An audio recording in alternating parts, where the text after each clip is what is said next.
Hi, welcome, this is Jacob. Today I'll be showing off my new project, Star Pioneer. This is a project I've been working on for maybe a year and a half now, and I've gotten close enough to I can show off a few features. First of all, this is a C# project made in monogame with my own game engine. We can get started. So here is the Generate Galaxy button. Of course, we have a selection of star count, how many arms we want the galaxy to have, how many spins, spread angle, scatter. So let's do something pretty normal here. Now based on that, we can generate the factions that are in this galaxy.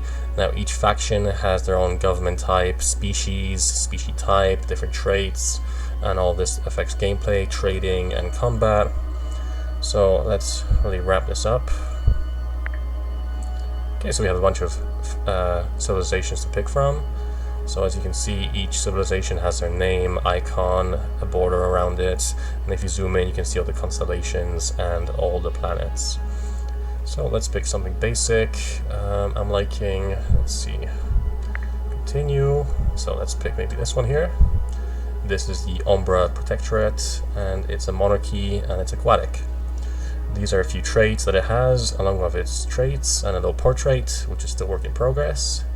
You can change the appearance of the player and also name your player. Let's do Jacob. Based on that, we can begin. So this is what the player is, that's what the ship is. These are the factions known to your faction, which are discovered in the beginning. As you can see here, there's 1, 2, 3, 4, 5, 6 known factions, and later on with diplomacy you can trade with all of them, etc, etc. So if you zoom in, this is a black hole planet, which is not perfect because I wanted to show off the stars, but each system has multiple planets and asteroids, as well as asteroids, smaller asteroids orbiting the sun. If you go here, you can see the information behind each planet. For example, its features, industry, supply demand, with a fully working economy, as well as the progress of each building and any issues it might have with resources. There's also a wide supply of buildings. This area is still work in progress, however all these buildings are implemented. Other than that, there's not much here to show you. You can also trade with each planet. This is still work in progress, but I'll keep working on this. Well, let's have a look at a few other stars. So let's maybe go here. So this system has a nice star with multiple planets, Dracos, a nice barren world, a nice lava world, a few asteroids. All of these are visitable and you can build buildings on them, excuse me. A nice ice planet. These are gateways you can use to travel between the different systems. Now if you watch here, the pathfinding shows you the fastest way to travel between each system, which incorporates traveling through gateways. Other than that, let's look at a few other screens.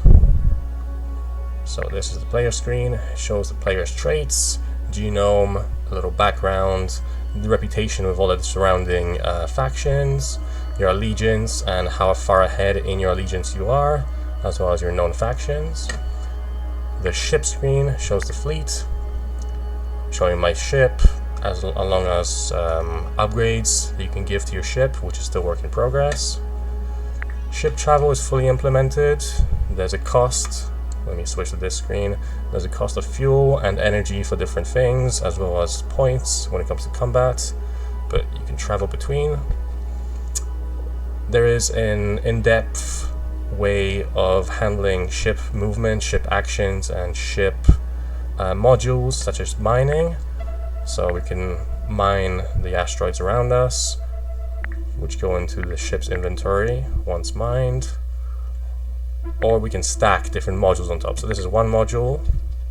I can also, for example, go to this system and add a few traveling modules. So once this one's complete, the next one fires, etc, etc. Right now they're moving on to the gateway, so they can travel to where I pointed them to. Now let's have a look at a few other features.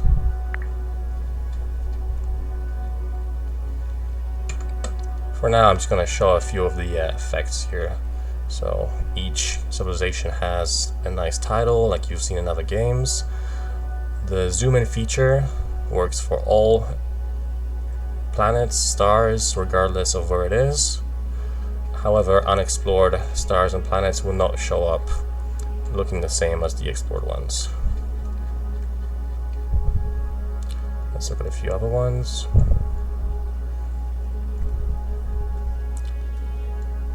Barren world. A few different asteroids. Gas giants, 3 in a row. Very nice. And there's other multiple things I plan on working into this game. For example, an economy system, which is partially done. There's not much left to work on apart from finishing some foundations for the actual game engine. I plan for this game to have an economy that's realistic. A planet has demands, and if it does not supply them, it cannot make the products from its buildings. This allows the player to, for example, find planets which have a lack of one resource and supply that resource, which makes them money. Now, of course, the game evolves as you go, so perhaps the faction owning that planet will be able to make the necessary buildings, which will make your production less profitable, etc. Now, the main point of this game is pure sandbox. I would like the player to start off with having nothing, just be stuck on one planet. Now you can zoom out and see the entire universe, but it will be very hidden to you. It will be very undiscovered. Now, this kind of starting point, you would have, you would just be working at a factory for a faction, making a little money. Eventually you have a ship, eventually you have 2 ships, eventually you have an asteroid, you send resources over and trade and automate your ships.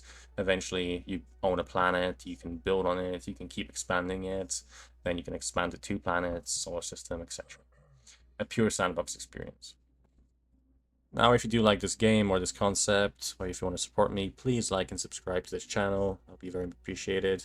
Excuse me for my voice today, I'm very sick. Other than that, thank you very much, and I hope to see you again. Bye.